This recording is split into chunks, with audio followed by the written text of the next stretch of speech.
things I want to talk about. I want to talk about inner alignment and impact. What do I mean by inner alignment? There's often times to where we're growing in life, we're making progress, and what's stopping us isn't necessarily the circumstances, it's that we are not having an inner alignment or inner unity between where we're looking to go, right? Our priorities and who we are. And so, for instance, if I were to say, hey, I want to become an Olympic gold medal runner, great, that's something awesome, right? But I haven't ran in like a year. I mean, I don't have the potential, but my body and my physical shape is out of alignment with where I want to go. So my first step is I got to be able to get my body to the point to where I can at least withstand the trials, the physical trials. Before we get into the how, before we get into sponsorships,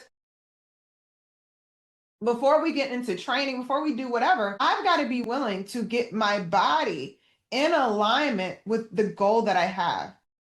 So that's a place to where there's some disunity there that has to be addressed. So that's what we mean by inner alignment, to where in everything that you want to accomplish, your mind, your body, everything's got to be pointing in the same direction. Otherwise, you are not exuding inner alignment. You are just exuding like almost like a schizophrenia. You have a desire to go this direction. Some of your habits are going in this direction, the others are going in this direction. And there's no growth until all of them are pointing in the same direction. So we're talking about your actual physical efforts, right? Like you wake up, you're on time, you're prepared, you're doing all those things. You go to the field, you execute your cells, you execute whatever that thing is for you, right? That's the physical aspect to it, of physically showing up, preparing yourself. So that's your habits, your day to day. Your mindset, right, has to be in that direction.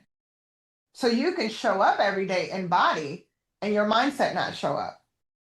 So if you're showing up in body, but you're discouraged, you're negative, you feel like a victim more than a victor, you feel like everything's bigger than you, kind of like that Matilda moment, like I'm big, you're small. I'm smart, you're dumb. You can't have that. It has to be like, oh no, I'm big, I'm smart, I'm this, I am capable of overcoming every challenge. There's not one person that I meet out there that's any less than me or any better than me. I can stand toe to toe with whomever. You got to get that in alignment, right? But then you also have to talk about your priorities.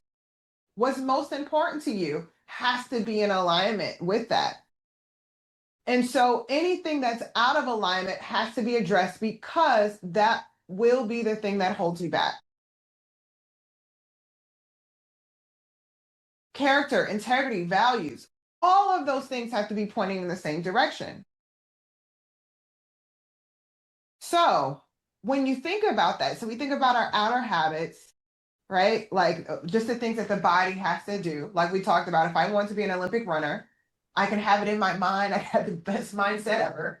But girl, you haven't ran in over a year. That doesn't make sense. I got to get my body in alignment. So if it's like, hey, your body, your habits and things like that are out of alignment, that's the first thing that you have to do. That's it. That's the easiest thing. But then you got to have the mindset get in there. The priorities have to get in there, but also the values have to be all pointing in that direction. Why? Because if those things are out of alignment, then somewhere along the way, you do not have the capacity to carry what it is that you want to achieve. We're just talking with him about, with Saul, about the priorities and exhibiting inner unity with, hey, do I want to be liked or do I want to be respected? Why? Because what leaders need more than any of those things are respect and trust, not likability. Likability is extra. But when people are putting their livelihood, in your hands. What's most important, the highest priority is respect and trust. Like is great. But there's a lot of scammers, right? Who are extremely likable, extremely charismatic, but I wouldn't let them walk me across the street, okay? Because they can't be trusted. So those are the people that unfortunately people want to hang around, but they're not investing their life into those individuals. So the starting place is understanding impact, but the starting place for all of you is inner alignment. Now, here's the key when it comes to leaders that we have to be able and willing to address. Whenever you think about your habits, your mindset, your priorities, areas where you have to grow, areas where you have to develop, areas where you have to mature, there will be places and spaces, right, that you'll find excuses for it. Anything that you make an excuse for is typically a stronghold, meaning it's something you got to address.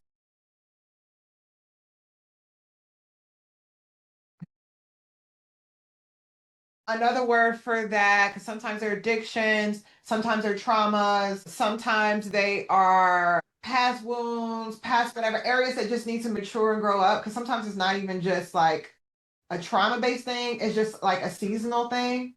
Like me realizing, like, okay, there's certain things that now, as a woman, not like, oh, I'm a young woman. This is no, no, no, you full grown woman now that I've got to let go of that were okay when I was 24 that now are highly like, girl, no. Like there's no excuse for it. So and whenever I get to those moments, this is a side note, I think of like the old lady in the club still looking like she's about to hook up with someone tonight. Like it's like, girl, what are you doing in here?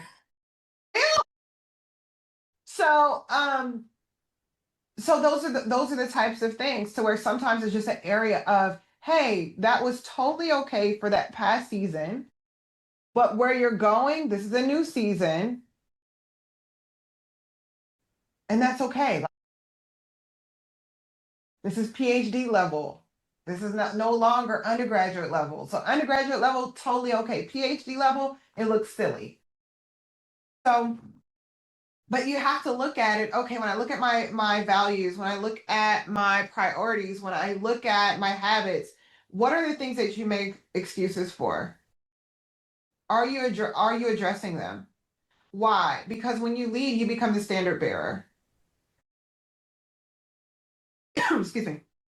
And it's not about perfection, it's about progress and pursuing inner progress. The willingness to change your mind about something, which is a mark of high intelligence. Whenever you see people, and all of us have seen it, whether it's in our families or, in the world, where it's just like, man, it just seems like this person, like, they never get better. They're the same all the time. And really, what it comes down to is the unwillingness to change their mind. No matter what the results say, they're like, I'm right. I don't know. The results say differently. And so that is one of the highest marks of intelligence is the willingness to change your mind based on new information. And that changing of your mind about something and being intentional about changing and pursuing progress, pursuing alignment, pursuing information is a sign that not this person's perfect, but they're constantly progressing, meaning they're always in a process of perfecting improvement. So don't think about it as I got to be perfect with this, but am I making strides to actually change and do these things differently? And so you want to make sure that, and leaders are people who are intentional about those things. What do I need to change my mind about today? What's something that I need to leave behind? What is something I'm moving forward with? How am I improving my character? How am I improving my integrity? How am I getting inner unity with where I want to go? How am I aligning my habits? How am I aligning my priorities with where I want to go? Because the moment you stop making decisions about that, what you are saying is that I want to stay in that same place, whether you said it verbally or where it was through your actions. One of the things that makes a big difference, and this is one of the things that helped me with this, is when I recognized my true impact. And so, human beings, all of us, are deeply tied to purpose. And so, when you understand your impact, it becomes the catalyst to aggressively pursuing change, right? Like Saul, new father, you're now probably realizing the impact you have on your son and how you will have that impact. So it's like, I got to get this together because it's not just on me anymore. This is going to really influence and impact the trajectory of his life, how he does things just from the decisions that I make today. And so all of us are impacting one way or the other. And this is usually a real gap in leadership because we don't understand the impact of our decisions. And so all of this is going to help you guys to increase your capacity. So let's start with the beginning. The first thing is you don't get to choose whether you have impact. This is why there's times where we got to let go of people in organizations because every person has an impact. And that impact is either positive, negative, or negligent. Positive is I am a part of the reason why people improve. I am the standard bearer, right? I am someone here that is a positive perpetuator of whether or not this organization, this group, this family, these people achieve their goals or not. I positively impact that. I am positively engaged on the goals and the pursuits of this organization, family, relationship, whatever. Then you have negative. Negative means I am actively working against the goals of this family, organization, company, group, what have you, community, what have you, country, right? Or negligent, meaning I have an impact, but I've decided not to show up. It's like a negligent parent. They just prioritize themselves over showing up to impact. But no matter what, you still have an impact. Negligence still has an impact. Positivity, negativity, all of those things. So silence is impact. Choosing not to say something. That could be positive, it could be negative. There's times where I'm like, I ain't gonna say nothing. This is inconsistency is impact. What does inconsistency do? It breeds distrust.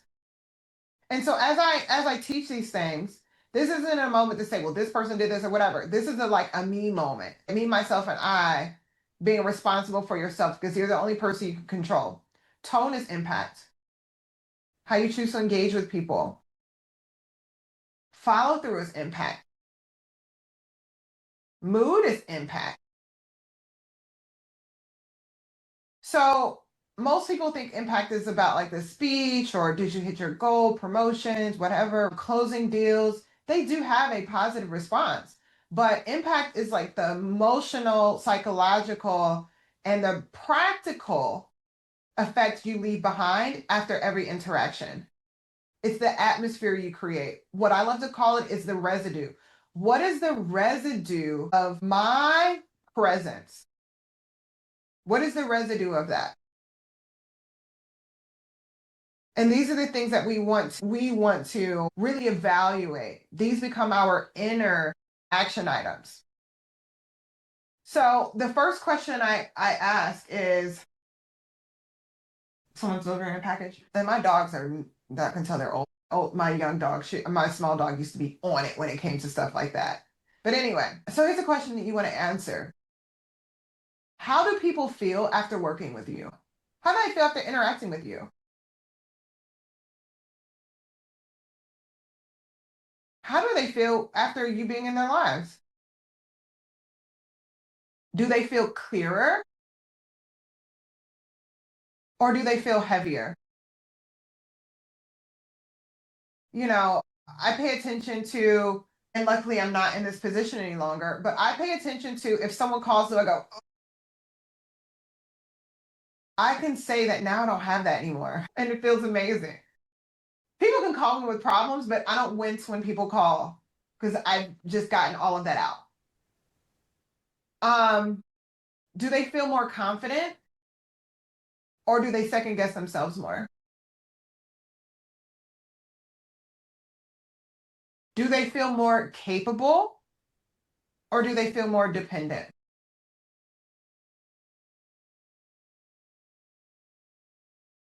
Do they feel empowered or disempowered?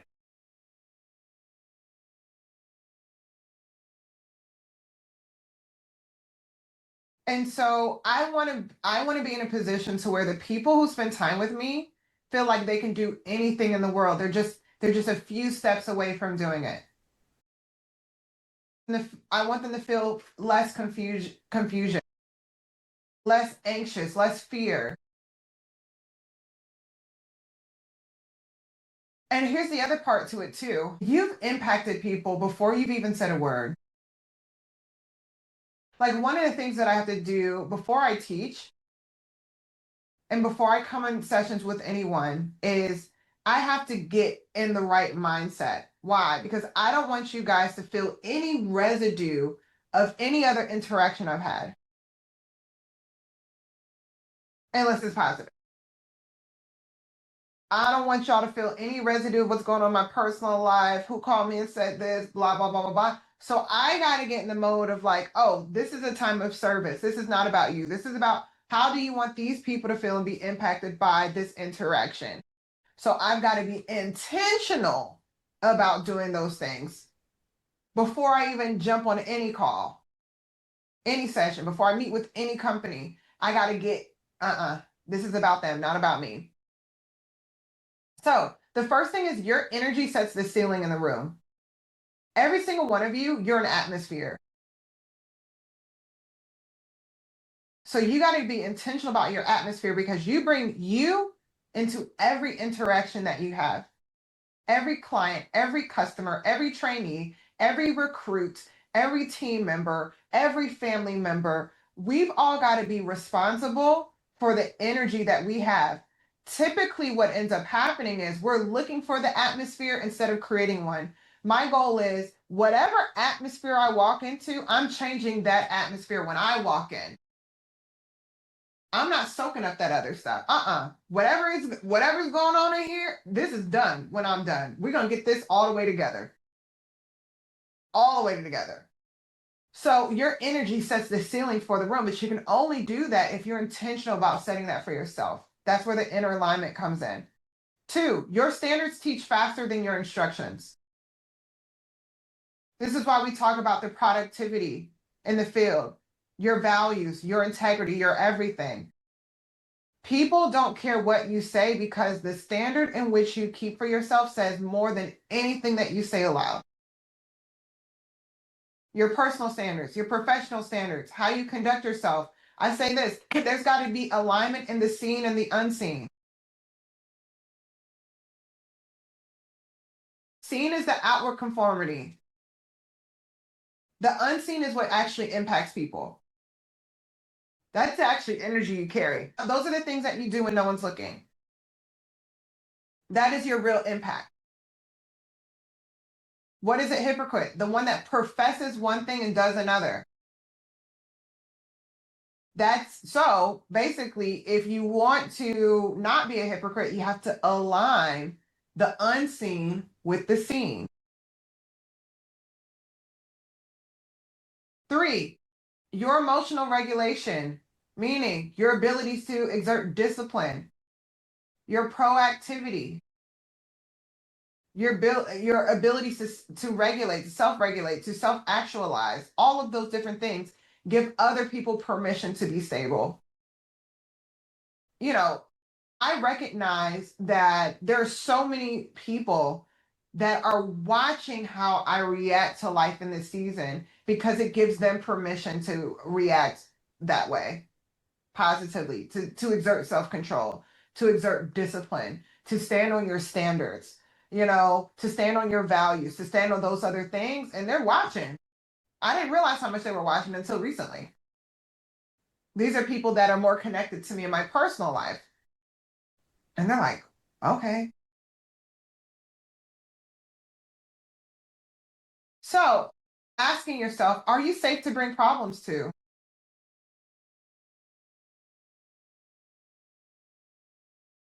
Are you a safe person in general? Can they be vulnerable around you?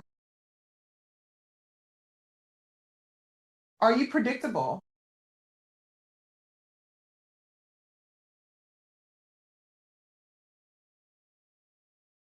Making sure you're not in manipulation, making sure you're not being a vulture. Do you know what a vulture is? Yes. Remember, vultures are attracted to what's dead, easy targets. They don't want to have to chase them down. Versus the eagle. Eagles want fresh, hot meat. Okay. They put some work in, but they're like, if I'm gonna swoop at this running target. I'm gonna just have to use my skills. The vulture is like, oh, you're already dead on the ground. Okay, that's what I want. Dead for 3 days. Making sure you are eagle. What? Why are you laughing, Soul? You don't think about it, right? Eagles are okay with a running target. Vultures, they want them nice and dead. Hey, you've been sitting there for 3 days. A little bit of decay, Little son, we need ants rolling in. right? That's a different standard.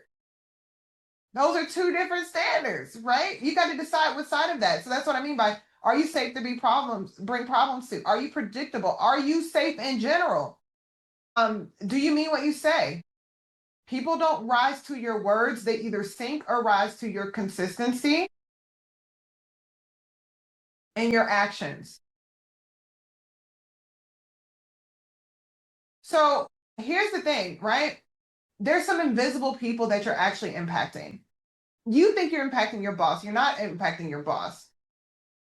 Why? Because you don't have anything to offer them. I love you guys. Y'all have some things, some values, some lessons, or whatever. But currently, based on where you are today, you have some things to offer me, but not.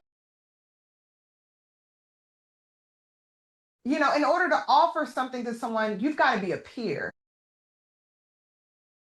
I tell people, hey, you're not my peer unless you have something to give towards our relationship. If you don't have anything to give towards our relationship, you are a mentee and understanding the difference between that. And you got to make sure you balance your relationships out with, peers, mentees, and also mentors. My mentors are people where I don't have nothing to give to them. They're so far ahead of me. The only thing I can do is show my appreciation to them and show them, hey, I value what you're giving to my life. I'm not going to just take from you because I have nothing to give to you. So my mentors, they're so far ahead of me, there's nothing that I can do. And you want to make sure you have a healthy mix of those three: mentors, peers, and then mentees. So your boss, you're sorry, your numbers, your next goals, that's great, but that's more about you. So you got to remember, it's the new rep that's watching you. Those are the invisible people. And they're watching your whole life. The teammate that's already discouraged, they're watching you. That's why it's important to fail forward. And that's why it's okay to experience failure, because sometimes you're teaching people how to recover. People need to know how to recover along with how to win. Meaning, they need to see what it's like to come from behind and get ahead. That's important. That's valuable. The person who almost quit on themselves. Here's the other part: the family that depends on the income of the person you're leading. Some of you guys are working with those, you've got employees, team members that have families, that have all of these different things. Those are the people you're impacting by your decisions as well. You giving them, showing them the right example, having that inner alignment of your habits, your mindset, and your priorities and your character, Those are also by design because you're impacting those people. You're leaving that atmosphere, that residue. Their people are going to be impacted by you doing a good job with that. So these are all the people that you're impacting. Think about the community. Don't y'all love? Well, I'll say I love it. I love when my neighbors having neighbors that cut their grass, that don't have all these old cars sitting outside, whose kids are well behaved, whose dogs are well behaved, well groomed. I don't have to worry about someone with a rabid dog in my neighborhood. Someone being responsible in that area impacts our neighborhood. It impacts our community. I don't want a bunch of foreclosed homes around me. We don't think about all of those different things that impact not just us, the people, their families, but also their communities. It is a dangerous place to be when you live in a community that has extreme lack. That's a dangerous place. So it's really someone's confidence, their paycheck, their future trajectory, their habits, their mindset, their values, because people learn their values and how to conduct themselves, but having the right decorum. All of those things is shaped by how you show up every single day. So it's not pressure, it's just responsibility. It's understanding the impact that you have. And so this is the cost of not doing so. The first one is high turnover.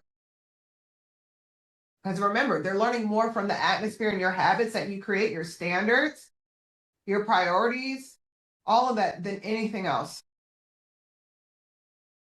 There are certain things that we do that maybe we have the ability to carry, or areas that we're gifted in that is a trap for the next person. This is a simple example, but you may be able to go and be productive and work for a half day and not put forth another enough effort.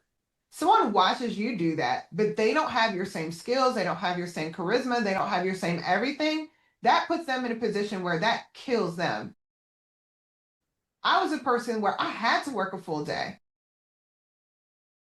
I had to use law of averages. I got good the long way, but guess what? That's why it's easy for me to teach it. I'm not one of those people that just gets things easily the first time. I usually have to work towards the things that I get good at. But here's the thing, usually those people are the most long lasting. So I had to put forth effort. And it hurt me watching people who were charismatic and natural salesmen work half days because I thought I could do the same thing. And next thing you know, I don't know how to pay my rent. But they weren't thinking about how that impacted me. They were thinking about themselves. That's just one example. So it's a responsibility. Unintentional, when you're not intentional about that, it creates high turnover from your example. The other one is it creates quiet resentment. Right? Where people they're not stating it, they're not talking about it, right? But there's like this bitterness that shows up over time. Hypocrisy creates resentment. Do you guys know the definition of resentment? And I'll go and I'll say it. Resentment is a lingering, complex emotion stemming from accumulated, unresolved fatigue of anger, injustice, disappointment over past and often unaddressed wrongs. So these are the people that are watching the hypocrisy. They're watching this. They're watching and say, hey, we're supposed to do X, Y, Z, and we do the opposite. Eventually, over time, it creates resentment. Now, it's up to us as leaders, because remember, we can only control our emotions. Sometimes it's up to us to get to a place of forgiveness or getting over with, and understanding that eventually, if they don't change, they're going to see the results of it. You just got to be around long enough to see it. This happens when we create environments that have constant frustration, constant dualities. The other one is emotional fatigue. And the lastly is people who perform, but they don't believe in themselves. This is why the empowerment is so important. And so this is what it looks like. The first thing is, and these are some questions you can ask yourself. Did I leave the people clearer than I found them? This is why we've got to get that inner alignment, right? Because when you're out of alignment, it creates confusion within yourself. But when people spend time with you and you're aligned, then you can speak to those areas of confusion.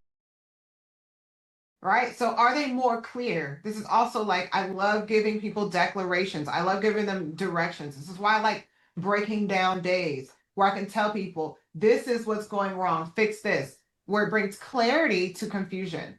Number two, did my behavior increase or drain their trust today? Doing the things that you say you're going to do, following the standards, following the regulations, all of those things, right? Whenever you got to remember that in business, the thing that's really on the negotiating table is trust. Can I trust this person? And so that alignment is important. So, did my behavior increase or drain trust today? Do they trust the company more? Do they trust the leadership more? Do they trust all of those different things, right? This is also, and I'll speak to this, when people come to you with things, address them. This is why you can't focus on being liked or being nice. Because if someone comes to you with an issue that they have that you don't address, what you are telling them is that they cannot trust you because you will prioritize being liked over doing the right thing. Avoiding conflict is prioritizing being right over doing the right thing, and you will say you cannot trust me. So this is why we got to really align our efforts in that area. Number three, did I reinforce belief or did I create doubt? This is what impact really looks like. And so it's not about being impressive. It's more about responsibility, duty, values. Again, I'll say this again. People don't need you to be perfect. They just need you to be present, consistent, and intentional. Present, consistent, intentional. So, and when we talk about alignment, alignment isn't always a character flaw. It's a clarity problem. You've got to be clear about what you want and what your priorities are and align that. What's most important to you? And align your efforts towards what's most important to you in this season. There's some things that I enjoy, but they're out of alignment with what I'm trying to do. It's like Sunday night, I wanted to go skating, but I'm like, girl, you haven't finished folding your laundry. You haven't done this. That's going to create a problem for next week. You got a meeting tomorrow at 8 a.m. You got all these things done. No, past season, you would have said, forget about it. I'm just going to go skating. But no, you've got responsibilities. That's more important than you dancing to Summer Walker on skates, whatever, right? So it's having that agreement. And so a lot of times it creates a duplicity where you're getting pulled in the opposite direction without realizing it because you're misaligned. So alignment is when there's an agreement between what you say, what you do, what you tolerate, and what you reinforce. And so if those things are out of sync, right, you will feel it immediately. And so duplicity and misalignment, it's not necessarily about lying, it's about sending mixed signals in your behavior. So like we can say, oh, we value growth, but you avoid feedback. Or we're a team, but everyone's competing with each other in a negative way. I've got your back, but under pressure and hard times, you disappear. Coaching excellence while excusing mediocrity. People aren't following your words. They're following your loudest signal, which is your actions and how you react. And so every day you're either building capacity or you're breaking confidence because of the misalignment, because of duplicity. You know, most betrayal comes from living a double life. You're doing one thing here, one thing over there. So this is what it costs you when you don't align yourself is your team will slow down, initiatives die, people are waiting instead of acting, because they sit back like, let's see what they're going to do. Because that's where resentment comes in. Because resentment, next thing you know, everyone's judging. Instead of acting, they're like, let me watch this person fall. High performers disengage. The low performers start hiding. And so misalignment, what it does is it creates people who are very busy with no progress. And they won't even understand why they're not progressing because everything is not pointing in the same direction. It's like this. So your efforts are just all over the place. It's like watching kittens play with yarn. You are not making anything. Okay. You're not going to be able to unravel that thing even if you wanted to. So remember that alignment is personal first. It starts inside the leader, inside of each one of you guys, not the org chart. So you have to ask, do your actions match your stated priorities? Are you asking for behavior that you don't model? Are you enforcing standards you don't live by? Are you clear or are you just loud? And everything that's misaligned internally will leak externally. And so here's the last part is understanding that impact ultimately will determine how people feel, and how people feel determines how they act. Alignment determines whether or not they trust you. And you cannot grow people or revenue without both. They've got to feel good and they've got to be able to trust you. And so, and you can, and this is everything. It goes into sales, with your interactions with customers. It goes into recruiting. It goes into development. It goes into leadership. It goes into revenue growth. It goes into org growth. And these are the things so where people are like, I don't know why I'm not getting the result. This is usually the reason why.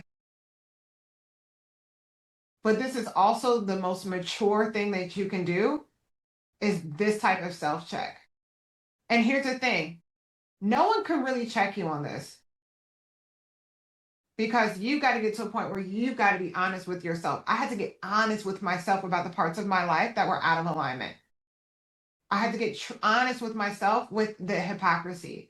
I had to get honest with myself. Why? Because no one else is inside me but me, ideally. And I don't think any of y'all need an exorcist, okay? So you weren't ready for that one. Sometimes you gotta break it up a little bit. So unless you are in need of an exorcist, right? And unless you were the next Annabelle, all right? No one else is inside you.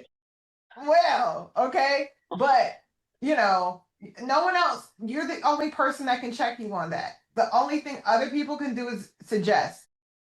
And you got to be on the first person you've got to tell the truth to is your.